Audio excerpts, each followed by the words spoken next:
Welcome everyone to the Friday Win by Noon Mastermind. I am Todd Bookspan, the founder of Win by Noon, and I am so excited as always to have you here live on a Friday or listening to us on YouTube or somewhere out in podcast land. Today's going to be a great day. I'm super excited to introduce our special guest. However, before I do that, of course, I've got to make sure I bring on my brother from another mother, none other than Dave Savage. How are you, sir? I am doing awesome. I was in Austin all week at the Housing Wire gathering event, and I love today's call because the gathering event is all about housing, bringing realtors, mortgage professionals all under one roof. And today we've got an amazing leader in the real estate industry. So it's just really fitting. I'll try to weave in a few takeaways from my time at the gathering in Austin, but I'm ready, Todd. Let's roll. Deborah Byrd, what do you got to share before we kick this off? Well, it's officially May 1st, and next week on Wednesday is Todd's birthday, so y'all make sure to reach out to him on Wednesday. And you have about a little over a week to get your Mother's Day gifts in order. So your mother-in-law, your wife, your spouse, maybe you have some Mr. Moms out there in your world, but also next week is Teacher Appreciation Week. So could not start this call without recognizing that. So let's start May strong with this Friday actionful mastermind. Well, and I love that, right? Because certainly a shout out to teachers. I've got a daughter who's one. You're a former teacher, Deborah. I feel like we're all teachers, not in the formal sense here in our community, educating each other, educating clients, borrowers, all those kinds of things. And certainly you're a mother of four. So, shout out. I always appreciate you making sure that you remind all of our community, like to buy flowers on Valentine's Day. You always keep us ahead. We are celebrating Mother's Day for my daughter for the first time, and we actually had to make reservations on Saturday because I didn't think ahead enough to get reservations on Mother's Day at the cool restaurant she wants to go to. So we thought, you know what, then it's just a day. We can do it the day before, and we can still celebrate the next day too. So we're going to double celebrate this year. It's going to be a lot of fun. But I want to bring on our guest. And so, I can kind of frame this. If I went to Kimberly Ryan's website, it would say things like keynote speaker, leader in real estate, coach, mentor, all these things that you would expect from a guest that we're excited to bring on here. But I actually put on their friend, mentor, somebody that, we would schedule a 60-minute lunch that would take 3.5 hours. That's not uncommon. We schedule a 30-minute Zoom that takes, 90 minutes, because every time that I get on a conversation with Kimberly, we are able to go deep and really always get sharpened and feel invigorated when I come off that call. She leads she was the first person with Real Broker in Arizona, where she's really heading growth over at Real. You guys all seen them in the news lately. They acquired Remax this week, or in the process of acquiring them. And I get to see Kimberly also on Zoom every week because she actually mentors and leads a group kind of like this for real estate agents called Lions and Legends. So it's a great opportunity for you as a loan officer to maybe introduce your real estate agents to Kimberly and to her group. It's somewhere where they can learn just like you do every week. And it's just a great honor to introduce Kimberly Ryan. And welcome, Kimberly. Thank you. Oh my gosh, I'm going to come back every week if you're going to talk about me like that. That's fun. Well, I did say I used to drive an hour in rush hour traffic to see Kimberly introduce. She was a broker of a big real estate team. And so I would go to meet the team and hang out with them. And I would lead generate for a few hours alongside of them. But my favorite part was always hearing your coaching of the group before Corinne came on. So we're calling this your secret pocket power. Wait, what's our official title here? Secret pocket of power. So everybody talk has to me about this. Why is this topic so important to you? Well, part of it's important to me because I'm a big believer that most of us live beneath our privileges of the purpose that we were designed for. And largely it's because we don't either understand it or we're afraid of it. If we do understand it, we might be a little afraid. And so I think I'm passionate about it because when you figure out your potential and you activate it, you have this ability to live the life that you without regrets. Like my grandma used to tell me, listen, live your life right the first time. And then when you're old and you're reliving things, you don't have the regrets the second time either. And so I think that's a big thing for me. Like, gosh, I don't want to have woulda, coulda, shoulda moments. I want to have I'm glad I did it. Yeah, I love that. And when I heard you talk about potential on Lions and Legends, I was like, all right, this is it for me. And I always take notes. I take notes in my phone whenever I'm listening to a conversation like that. But I took more notes on the conversation around potential. And so when you said, hey, I've created a keynote around that, and I knew we'd have a conversation, I knew it was going to be a lot of fun. What do you think holds most people back? I feel like that's, one of the challenges. I don't think that most people have a vision to know what they think their potential should be or how big it could be. I think there's a few things that hold people back. I think first of all is they don't have any clarity around what their potential is. I think we just live in such a wild place of so many distractions. There's so many opportunities for us to steal our attention that we don't spend any real time thinking about what do I really want to do? Where do I want to go? What contribution do I want to make? What impact do I want to make? And what do I want my life to count for? And we ask those questions and then we go, oh, all right, well, I don't have an instant answer, so never mind. And we just kind of go on. So I think we get held back by a lack of clarity. And then I think sometimes when we have clarity, we fall into this readiness myth, which is, well, I'm not quite ready. I think readiness is always a myth. I think if you're going to take on something big or something new or something scary, I don't think we ever feel like we're ready. And so I think readiness is it like lack of clarity and then feeling like, well, okay, I'm not quite ready. I have to do all these things to get myself ready. I'm not qualified. I'm completely disqualified to do this big dream that I have in my head. And Deborah, I love, love, love your shirt. And I'm like, chase dreams, not approval, because hot dog, that's it, man. Like these are the things that I think if we go backwards for a second, Todd, let's talk about like what is potential, because it's kind of ethereal. It's a little bit of a shapeshifter thing. Potential isn't tangible because if you have potential, and I believe everybody has potential, if you don't do anything about it, it is actually not in existence. Nothing's there. And this is kind of a weirdo, deep way to go on this to start with. But I think you have to understand that potential is something that's just hovering. It's just waiting to be activated. And it's not about thinking. And I'm such a nerd about this. Like I clock out time in my calendar for thinking, but you can't think potential into reality. Like it takes the action. So I think there's a lot of things that keep us from, I think, clarity. I think the readiness myth. And then I think the activation or the execution. One tiny movement in the right direction just changes completely the trajectory of what your life could look like.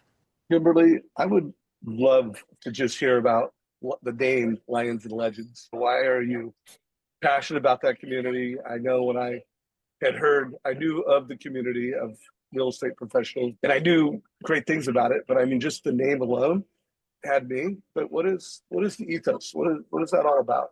Well, that's probably like a 3-hour conversation and a couple of bottles of wine, but I'll draw it back a little bit.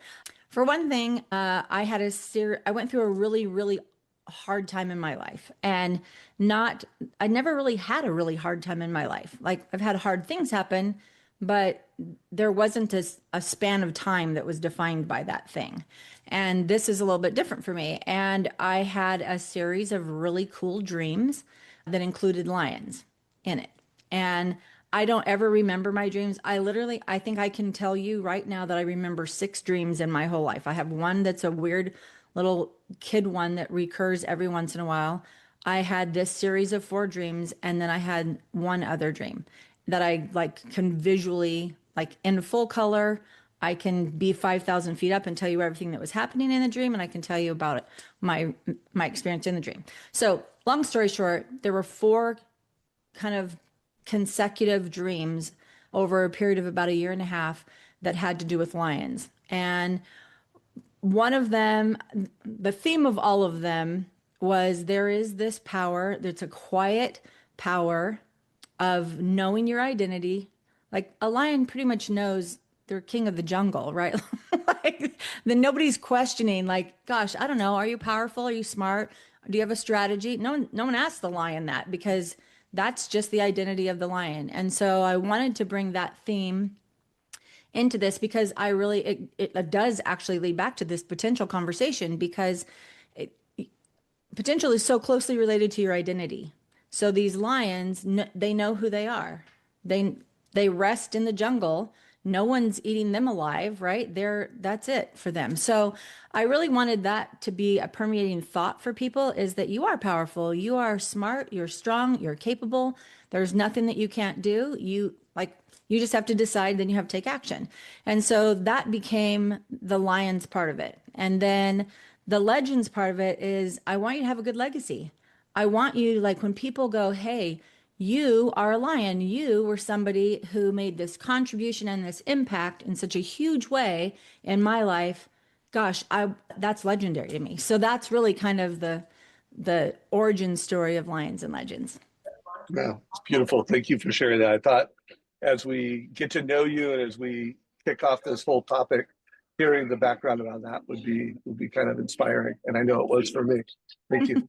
Sure. What's crazy about that is the lion, and I don't remember where I first heard this, but it's not the biggest animal and it's not the fastest. Yet it owns and embraces that vibe or that, identity where, having that confidence and knowing clearly who you are and making it clear to everybody else is extremely powerful. So I think there's something really cool about the lion too.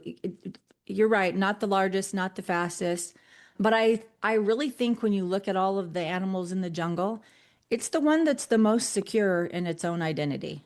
It's not sitting around worrying that a giraffe is going to come eat it or a gorilla is going to, like, it's not bothered by everything else around it. It's the main thing's the main thing, right? And that's what we call it, the MANE thing. That's an email that goes out because, I'm dorky like that. Love it. That's kind of like your house, Deborah. You have a legend and a bunch of lions. Well, so Kimberly, I put in the chat that I actually named my fourth kid Legend. Like that's his first Oh, name. bomb diggity. And his older two brothers are Boss and Champ. So when we were naming him, he didn't have a name for the first 24 hours because I was like, we can't go with Dave or Todd. Like that wouldn't be right. If Whoa. Let's not his pick brothers, on names. Easy, Deborah, easy. Yeah, you could have said John and Ted. You could have. Suddenly your last names- connection's not working anymore. imagine if their last names were Savage. Dude, that would be crazy. Oh, That is craziness. Kimberly, I have a question. okay. More for the leaders that could be tuning in right now. I feel like a lot of times they're leading their teams, sales team, usually it's loan officers, and they've met with the loan officer. They understand, like they've clarified what it is they want and the legacy they want to leave, and they have their goals, and then they're set on their way. And it's like they then don't do all the things they know they should and could do to achieve what they said that they wanted. What advice do you have for those leaders who are like, well, how do I get them to just believe in themselves enough or have the self-worth or whatever it is to get them to take action? That's a really, really loaded question. But there's a couple things. First of all, things that I've said to the people that, I've had the privilege to lead, and that is, I can't want this more than you. Like, I'm all in for you, but I can't do the work for you. Actually, I could. I'm not going to. You got to own this. And so I think sometimes people we all have these stories that are in our head about what we're actually capable of, the things that we really want to do. And I think the biggest thing for leaders is to help somebody understand what the why behind it, like what's the motivation, like why do you really want to do this? You've made these big grandiose plans and you have taken zero action. You know what that tells me? You don't actually want to do that. So what do you want to do? Like, let's get there. Because sometimes we have the wrong people in the wrong seats. Sometimes we have the wrong people on the wrong bus altogether.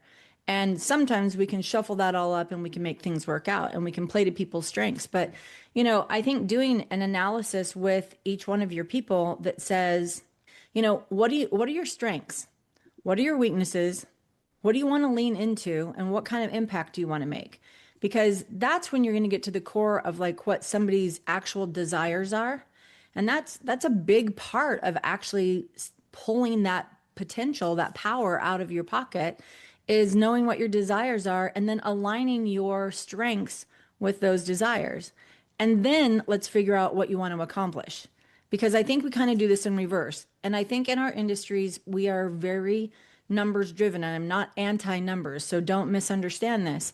But I think we're so focused on, I did, X number in revenue last year. So therefore, if I'm going to have any value or worth, I have to do X plus this year. And so now I'm just going to kill myself when we start doing things we don't even like to do and we don't want to do it. We've lost our joy. And so now we're unhappy. So we don't do anything. We halt. And so for a leader, I think if you want to lead people into greatness, we have to discover what their greatness actually is. And if we don't know what their greatness is, you can't lead them down a path that they don't want to go. We already know that because they set goals and they don't act on them. And thinking about it is not the same as acting on it. Because we can think about all the potential that we have. Every time that little quiet voice comes up, like, oh my gosh, this is your thing, you should do it. And it scares the pants off us. And we're like, oh, I can't do that. And so we shovel it back down. But every time that happens, there's just this little, oh, it feels crazy. And then you go, but what would happen if? Like, I think if is the biggest word in the entire vocabulary of all humanity. I don't care what language it is. I think when you sit with if, you have to be able to say, if I could, if I did, and then what happens if I don't? I think we have to look at both sides of that because I think if we're leading people, like what happens if you are successful? What happens if you hit these targets? Well, then what happens if you don't? Like, how do you feel about these things? People's emotions are tied to their desires. Their desires then are an impetus for their action. And if we never understand what their actual desire is, not what we're pressuring them into from a mandated goal setting session, that's why most of those business plans get thrown in the top drawer and never get looked at. And we pull it back out next year because we can just modify it and we don't have to do the work again, but we still are going to put it back. You know what I mean? Like that's what we do, right? In our industries. And maybe that's just humanity. But I think it's because it's not tied to an actual desire that you understand you have a strength to execute on. Hey, quick question for you. And I'm going to ask this question of Kimberly, but I want anyone listening to this, whether you're listening to it live, I want you to write down a few words. So it's almost like I'm asking Kimberly, but I'm asking you too. Whether you want to share those in chat, feel free if you do. But Kimberly, you talked about people really understanding their superpowers. And from what I've known about you, you're a very values-driven, purpose-driven person. How would you describe, like, if there were two values you have, personal mantras that you have, like, that really drive you, what would they be? And everyone else, you thinking as though I just asked you that question. What drives you? I think it's funny that you say mantra. I'm giggling to myself because I consider myself the queen of mantras. I have 1,000 of them. So they apply to whatever situation I'm in. But one of them is just because you can doesn't mean you should. And that helps me keep my focus.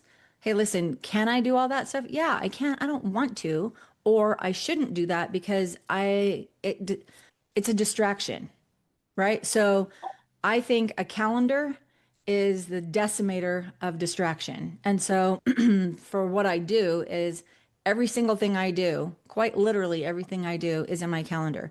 And I have the most freedom probably of anybody in the world because I don't have to worry about forgetting something. I don't have to worry about when something comes my way. I don't just jump and go, oh yeah, of course we can just do that. It allows me to stay in my lane. So probably that's the biggest one. And then I feel a compulsion to help people find their very best life.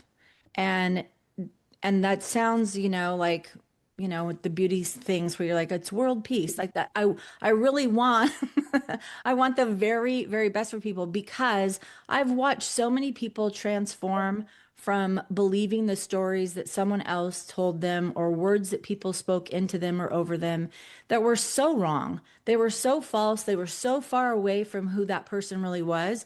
And when they've been able to break out of that and go, gosh, this is what I'm capable of. No one ever believed in me before. Nobody ever told me that. And I'm thinking to myself, well, you should tell yourself that, right? Like get rid of some of these other people. So I think for me, I have a friend who has a really cool shirt and it says hope dealer.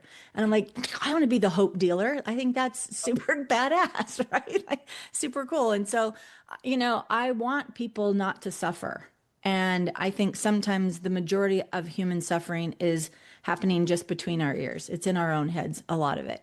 And if we can change the track there, then we can change the whole trajectory of your life. And for generations in that legendary concept, right? Like if you're the one guy in your life, in your whole family who does something outside of the ordinary, somebody who does something that's scary, and it took bravery and it took courage and it took humility, and you probably got kicked in the face a few times, but you did it.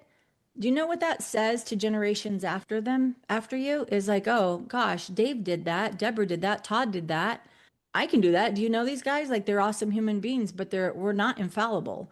And I think when humanity starts to see that it's okay, that things don't go always the right way, and we can bounce back and we can come back from those things, I think that's a big deal. So, guys, we are almost at halftime, and it's been a masterclass. And I hope you do write down some of your superpowers, get clear on your code. You know, Todd, we spent this first half really focused on high-level strategy beliefs, but at the end of the day, it's about execution. I thought she teed you up really nicely when she talked about if it's not on your calendar, and win by noon. True. But Todd, anything you want to get tactical on there? Well, it's funny because I keep thinking, I'm like, oh my gosh, each one of these things that Kimberly says could be a whole nother Friday mastermind, right? But I thought of you, Dave, in your book, The Savage Code you're writing, when she said, just because you can doesn't mean you should, right? And then, yeah, you used a word, I'm like, I don't know what the word decimator means, but I kind of know now in the context of it, right? Calendar is the decimator of distraction. And, obviously that's, my big belief is that if you actually, own your calendar, you own your life. I mean, in the end, when we had Abdel on, he said that your calendar is the CEO of your business. And I thought, you know what, it's CEO of your life. Absolutely. And I think this is just such an important conversation. And you said, Kimberly, that I think this is part of the challenge, right? You said that people lack clarity in it. And I think it's because they don't have thinking time. They don't know what to ask themselves. So I wrote down, a lot of your questions. If I could, if I did, what if I don't, and kind of creating time to think about it. And then I think you also have to be aware of other people, also, so this maybe I'm throwing too much at you at once, but I also think you have to be listening for other people to recognize your potential, maybe when you don't, because you said you should be recognizing your own. But I just know, even the reason I'm still here on Fridays after 10 years doing this with Dave is because Dave recognized my potential and said, hey, Todd, do you want to do this with me? And thankfully, I believed enough in myself to say yes versus saying, yeah, no, I'm not ready for that. So how do you coach people to slow down and spend the time to actually think about these things? Because it sounds really great, but I think most people are just going to get off of listening to this and they're going to go back to their life, and they're not actually going to take the time to really sit and think through the questions that you're encouraging people to ask. Well, can I say something before I say that? Because you said something I think is really, really critical. And gosh, let me formulate this the way that I want it to sound. I think there's a few things that you said in there. The calendaring thing is important. And it is, to me, like, it is the CEO of life, right? Distractions are what get us off course all the time. But I will also say that in addition to that, Todd, I think there has to be an evaluation of the people that are in your life and who are speaking into you. And some of our family they're not our greatest supporters. Some of our very best friends don't actually want what's very best for us because they're not doing what they feel compelled to do in their own life. And so you give them a break if you don't do it for your life also. And so sometimes we have to thin the herd. And it sounds like a brutal superiority thing, and that's not it. It's like, listen, I have to protect what my vision and my purpose is so that I can excel. I don't want to hang out and spend time with people who constantly aren't supporting me and telling me all the reasons why this shouldn't work. I have those stories in my head all by myself. I don't need them. I need someone to say, hey, Kim, you need to forget those stories and listen to this story. And that's what allows us to look internally to find our potential and then go, oh, I know what it is. So now I can just drive knowing that, but I have to clear those distractions. So I wanted to hit that part, and then tell me what your question was again, because I was like, I want that part to come out, because I think sometimes you have to take inventory. If you're hanging out with people who are not in support of you, who are not encouraging you, who are not, and they doesn't mean they're just yes men or women. It means I'm going to poke holes in what you have going because I have a vested interest in you being successful and you making the impact that you want to make, because I love you like that for you. Yeah, I think you did a great way of talking about the thing of, right, you're the 5 people that you hang around with the most. And Yep. I think I was saying we got to be listening to the people who are seeing our potential. And I think you're right. You also have to be listening for the people who aren't pushing We're in you the way. Yeah. in that direction. My thinking time before I kind of stepped out of production, right? I had my best year ever. I was top 25 in the country for the loans I did. Was why not me? Why not now? When I was trying to determine whether I should, what should my direction be? I'd been asked to be a coach, and someone else saw that potential in me. And so I didn't, I didn't see that in myself at the time, but I really spent a lot of time thinking. So my question was really, how do you encourage people to carve out the time to actually take action on the questions you're asking them to think about? Yeah, thank you for that. To me, it goes in your calendar. I mean, I literally have thinking time in my calendar. And what that really means to me is that first of all, I stop a lot of the input. Probably this is not the right thing to say when you're a guest on someone else's podcast, but I stopped reading so much and stopped listening. There's so much input that comes at us all the time. Everything across social media, all the shorts, all the reels, everything you can find on YouTube, all the podcasts, all the books, all the speakers. Like, we have so much, we have not even processed. We probably know everything we need to know already. We just haven't processed it, chewed it up, digested it, and been able to apply it. And so when I think about that, I'm like, gosh, slow down. When I go for a walk, I don't listen to my book. I don't listen to a podcast. I don't listen to music. I just walk with my dog. Right? Because my brain needs time to settle. There's a really great thing that happens when we sleep. And I'm a nerd, so I call myself a neurologist, right? Which means I make up my own words. And I have the hobby of studying the brain, both in the physical and the psychological. But there is something that happens in our sleep, and that is where our brain takes all the images and all the input we've had and sorts through it all and gets all crazy and categorizes it. And then we get into deep sleep where we're like, ugh, I'm exhausted. So if you don't get your deep sleep, it's because your brain has still been organizing all of yesterday's thoughts.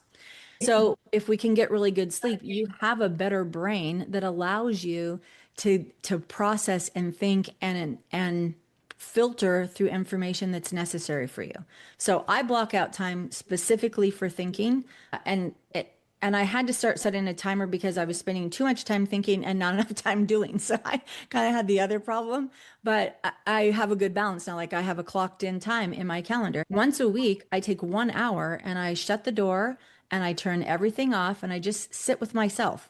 It's not some meditation thing. It's not prayer. It's not reading. It's just sitting there.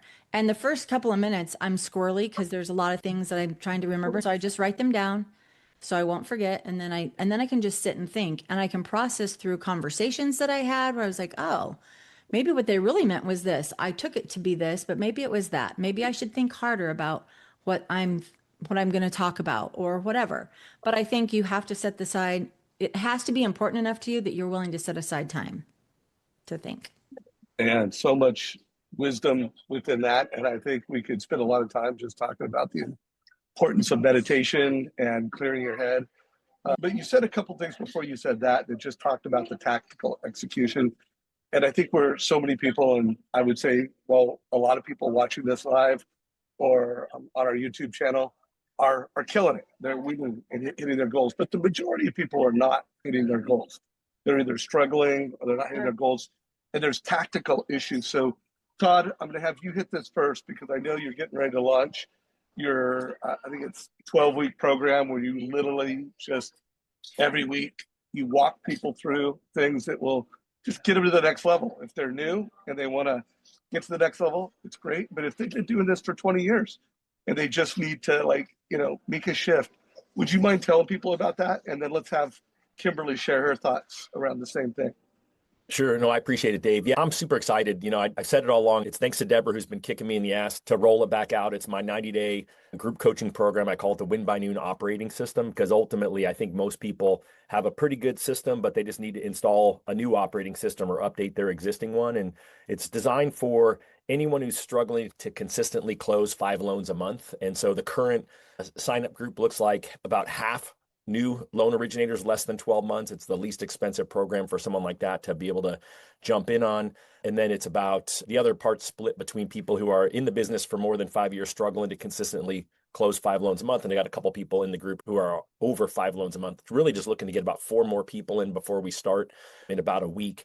And yeah, it's just going to be 1 week at a time where we jump on Zoom for an hour and walk through, a piece of the process from the very beginning where guess what? We're going to talk about your calendar. So that's really where we're going to start, because if you don't own your calendar, then you don't own your life. And then we're going to slowly walk through every bit of really the process that I created to take myself up from a great number, 400 loans a month, but to 550 loans a month. I got stuck for a few years with the ceiling of complexity. It was really just owning my morning for 3 hours that changed it and increased my productivity and increased my sales by almost 45% in a flat year. Interest rates didn't drop. I didn't land any new big account. I was just better at doing my job more consistently, right? Consistency, I think, is the word that's the superpower that most people need to be successful in whatever business you are in. And so really, we're just going to walk through my process. But when I say my process, it's got a really big asterisk, right? Keep in mind that for the last 10 years, right? You, Dave, Deborah, we've interviewed, we've done 500 plus shows, right? So I've had all these super producers speak into my process and make it better. I was a one-on-one coach with some of the top loan officers in the country. Their process is part of my process. I'm really going to walk through every step from lead to application to incubation to all of it to get everyone all the way through it. Like Dave's making friends there. That's amazing. I got a fan in the airport. Super curious kid. Gotta love Yeah, it. Gotta love this. Hey, that's the best. So bottom line is this, right? If you feel like you're not reaching your potential, the conversation we're having today, I want you to jump in. It's just go to wbnoperating.com. You'll see the tiered pricing. It's pretty inexpensive. And if you got questions, just reach out to me. I'd love to chat with you about it, but hopefully you'll jump in and join me and the others who've already said yes to having a kick-ass rest of 2026.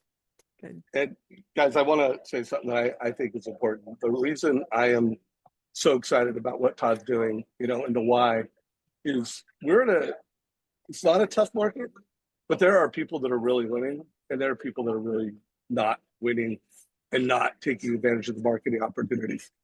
It's 2026, we're finishing up Q2.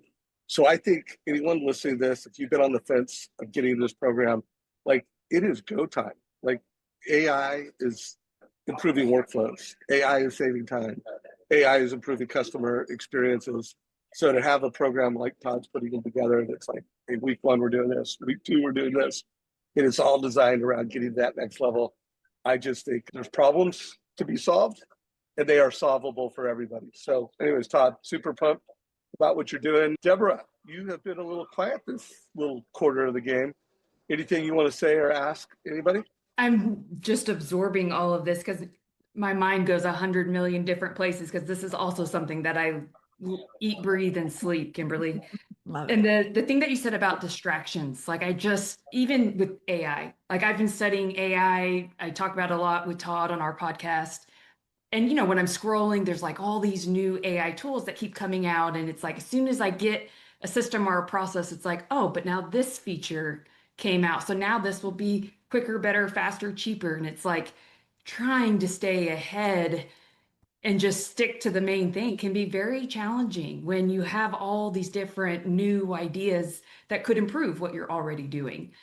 And so I know the importance of sticking to the calendar. And I think there's a lot of us who do, they use the Win by Noon planner and they have their winning morning, but then they still get caught. And it's kind of like when I'm dunking my Oreos at night and I'm like, I really shouldn't be eating these if I'm wanting to be healthier and lose weight. And I'm like telling myself that as I'm still dunking the damn Oreo. Then I twist it, put it inside out, like it's a whole ordeal. And it's like, even though I know I shouldn't, I'm still doing it. Anything to help me and maybe others who struggle with this? Well, what that's an honest question. Like, why do we do the things we know we shouldn't do when we say that we have this plan and we feel that we want this plan and then we just go out in left field somewhere. And I think here's the good news. Todd, you probably know this statistic better than I. And, I think what's the percentage that you would consider mammoth success in following your calendar? Because no one follows their calendar 100% of the time, 100% of the time. So where do you call it a win if you're hitting X amount of following your calendar, Todd? I probably go back to the Pareto principle, like 80, Right? 80-20, right? I mean, I feel like, most people would be crushing their goals if they could actually be intentional with Correct. 80% of their time. But I'm sure there's some statistic that, is slightly off of that, but that's just my gut feeling. But that's a good ballpark. So if we look at it that way, then we have to realize that we can't beat ourselves, into oblivion for that 20% that we're off track, right? To your point, Todd, if we did 80%, if we gave 80% for everything we did, the world would be such a different place if everybody gave just 80%. Because how much do we think people are actually really giving on a regular day-to-day basis, especially in our industry? And in our industry, I consider it real estate, mortgage, and title. We are three legs of the same body, and we don't have anything without the others typically. And so, I think our industry is so easy to have an appearance of success, but not actually be delivering success. And I think we can get in a weird cycle. So I think if we're looking at that 20%, we'll leave it out there at 20%. You just can't beat yourself up for the fact that, okay, I am distracted. I went to left field today and I just could not recover. Okay, tomorrow's a new day. Let's try not to go there tomorrow, right? And so you have concentrated periods of time that you can really focus, utilize those, and recognize that your brain actually needs, it's called in time and out time. And we have really short cycles, and the cycle is getting smaller for our next generations. But it's basically what we have capacity to actually learn, listen, understand, and get a grip on. And then we have this little cycle that comes right after that where we're like, oh, what are we going to have for lunch? And the speaker's still speaking, right? And then you come back in and you hear something that triggered something. You go, oh, that was a really good point. And you're back in. So we do this in and out. It's an ebb and flow. That it is how our brain works. It's how we're trying to get organized before we go to sleep, honestly.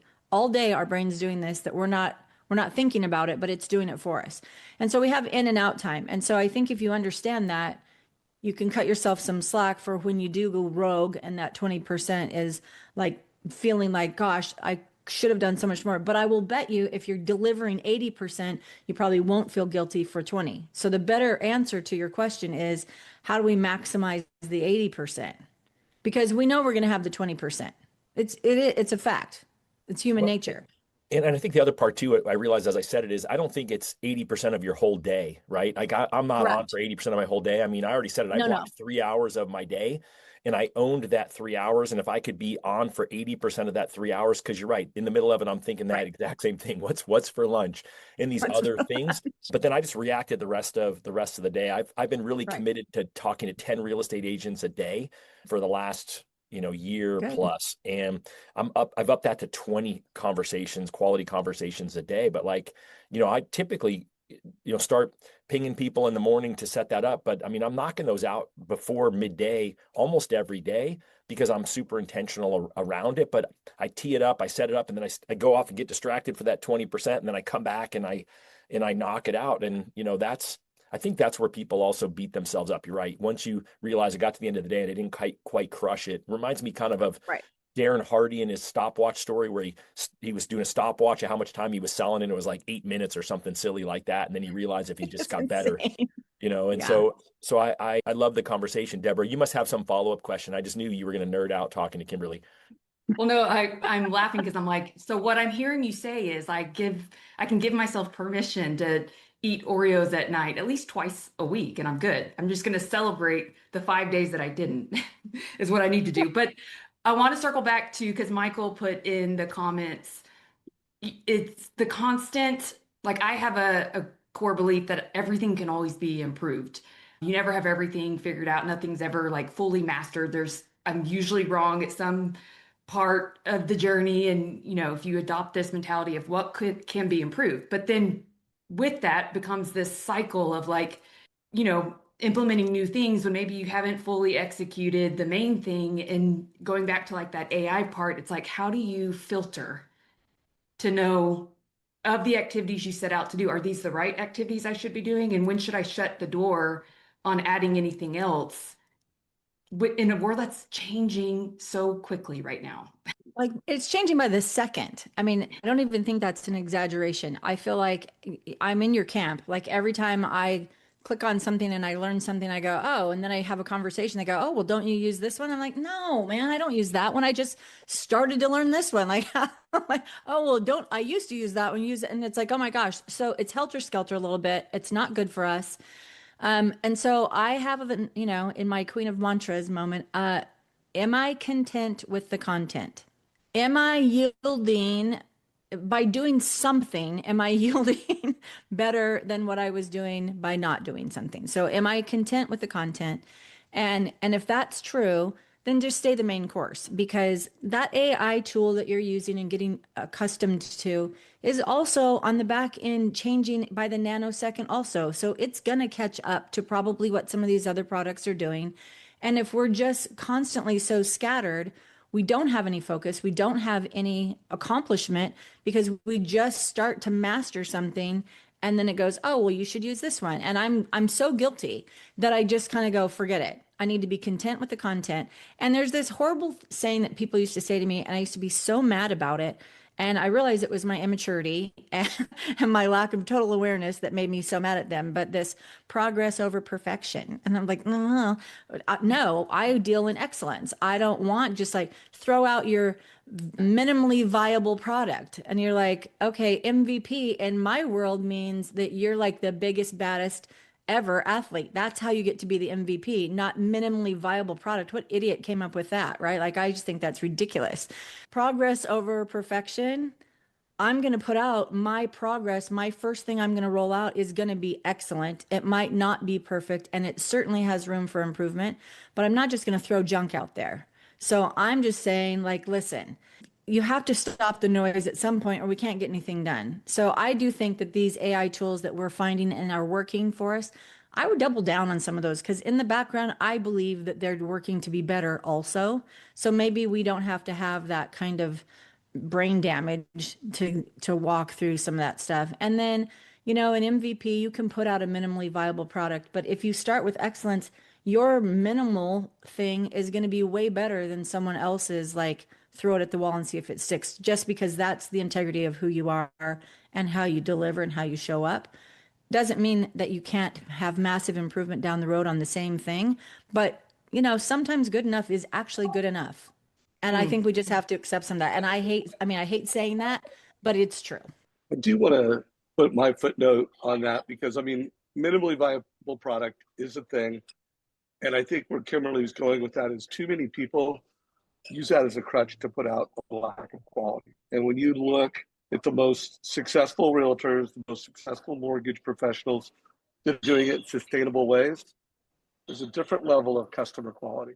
Like, it is just undistinguishable. So I would just push folks, when you think of what is your definition of a minimally viable product, which is something I've had to live with, for going on 30 years as a technology entrepreneur, where I don't know how many times I put out an MVP, and there's times where we put it out too soon. And if we would have waited, the results would have been 3 and 5 times that. And there's times where you gotta just get it in the market and iterate. But I would push, if you have great results and you're thriving, you probably you're doing it right. And if you're not, you may need to really self-assess your quality standards around the customer experience that you're delivering, because there is a separation taking place in housing. It's no longer the 80-20 rule. I'm not even sure it's the 10% are doing 90%. I think it's more like 7, 5%.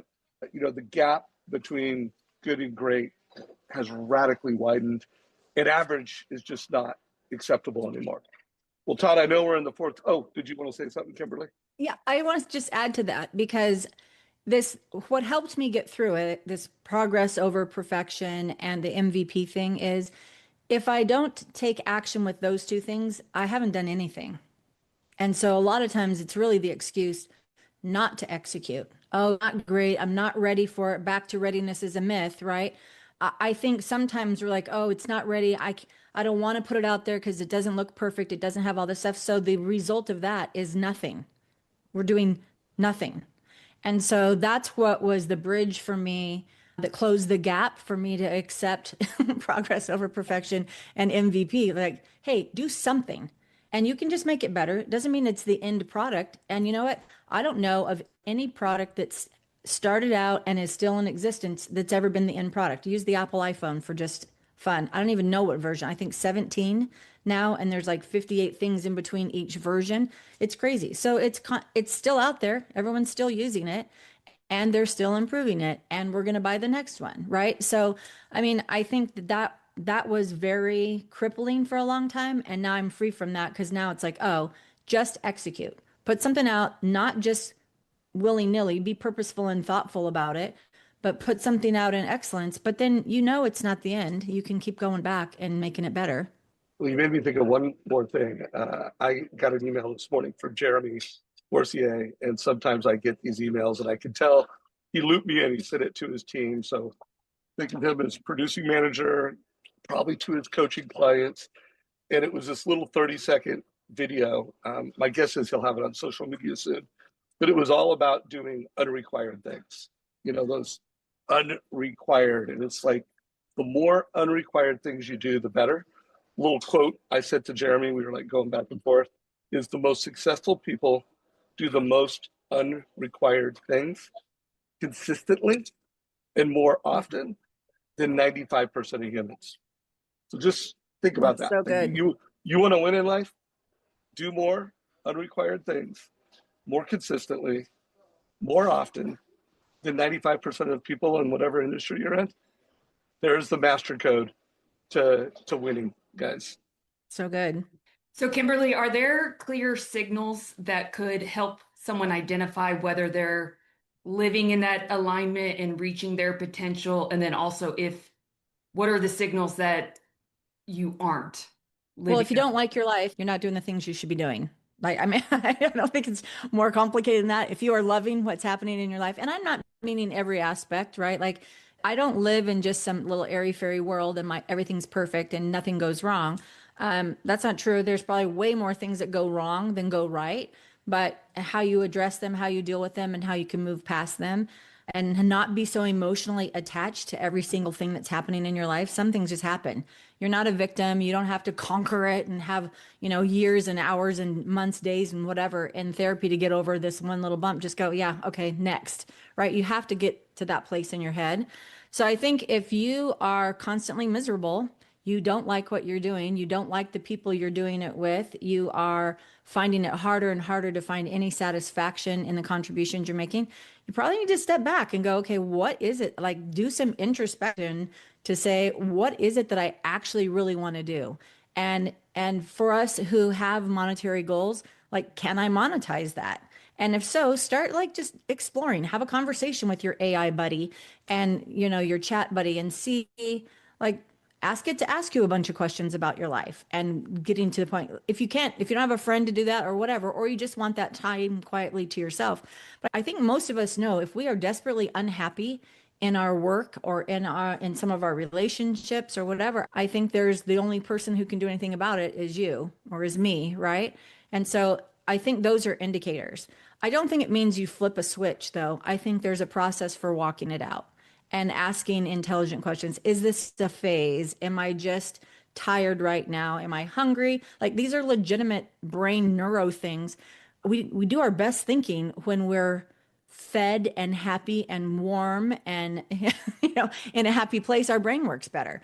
I'm a Do we dare monumental. mention the human or the female biology system every month that we Oh, yeah, also well, there's rally? that too, right? Yeah. Like, there's, Sorry, yeah. Dave and I mean, there's a Todd. lot of things going on. You should make decisions knowing what your life looks like, right? And I mean, it's a legitimate thing. And I mean, I'm probably the first one to throat punch somebody for saying that to me. If that's the time and it's not the Yeah. time, I'm going to be cranky about that. Just because you don't like what I have to say doesn't mean that I have an issue. That might be you, but we'll leave it at that. Preach, Kimberly.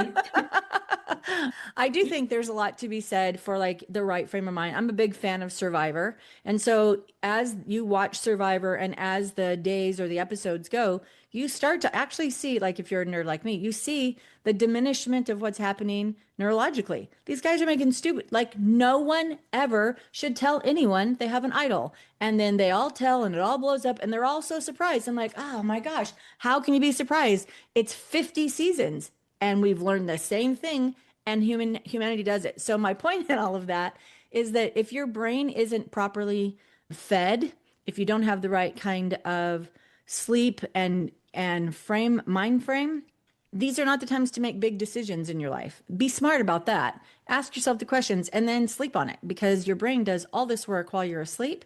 That's unbelievable. And if you don't have the answer tomorrow morning, sleep on it again and you'll have the answer. I'm telling you, you can train your brain to do this. And that's how you're going to be able to get out of it. If you're in the happy place and things are spinning for you, you know what? I still think you take a step back and go, okay, hey, how can I do this better?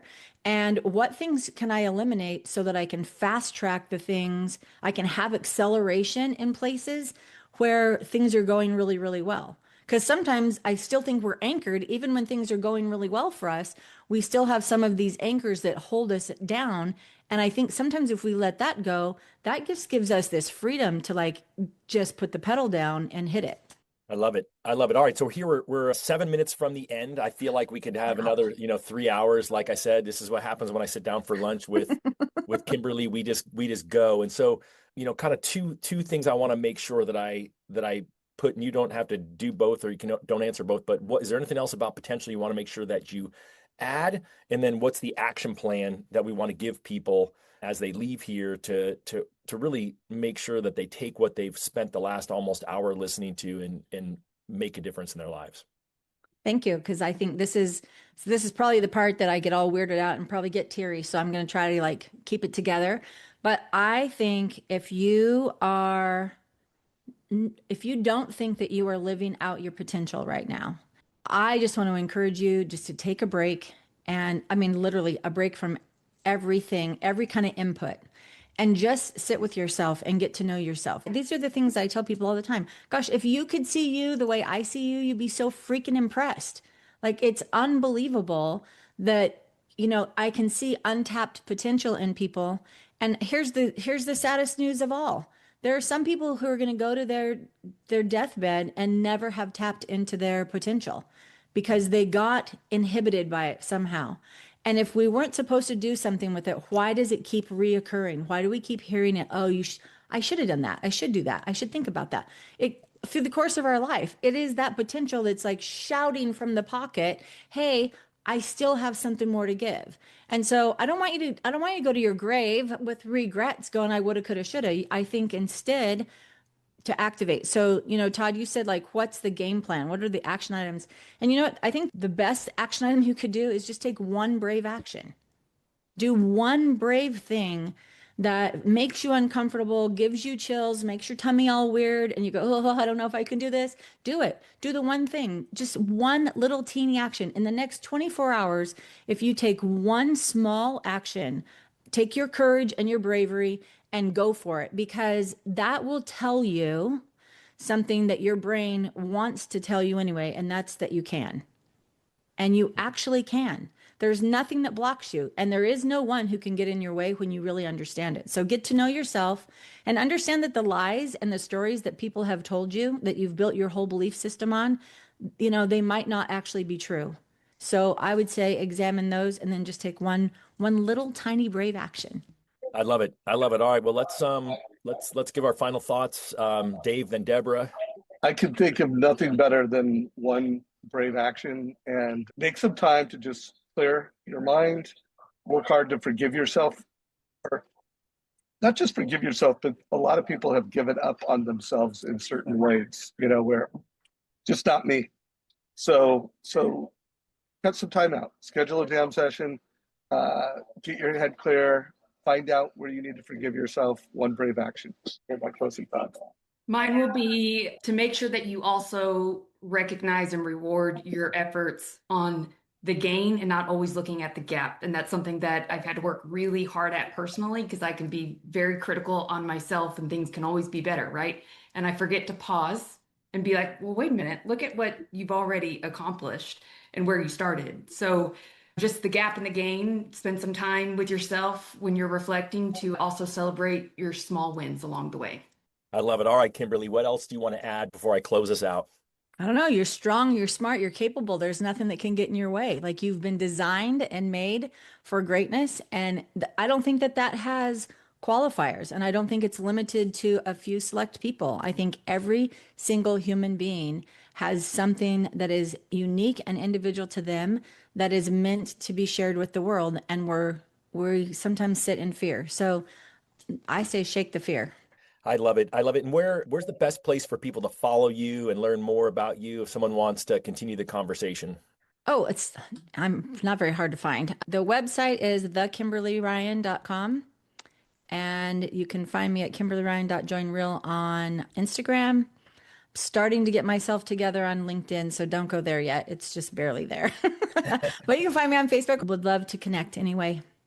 There we go. See, I don't think we've ever had a guest who's given out their phone number on air. So I love that. And Kimberly doesn't give that out just to give it out.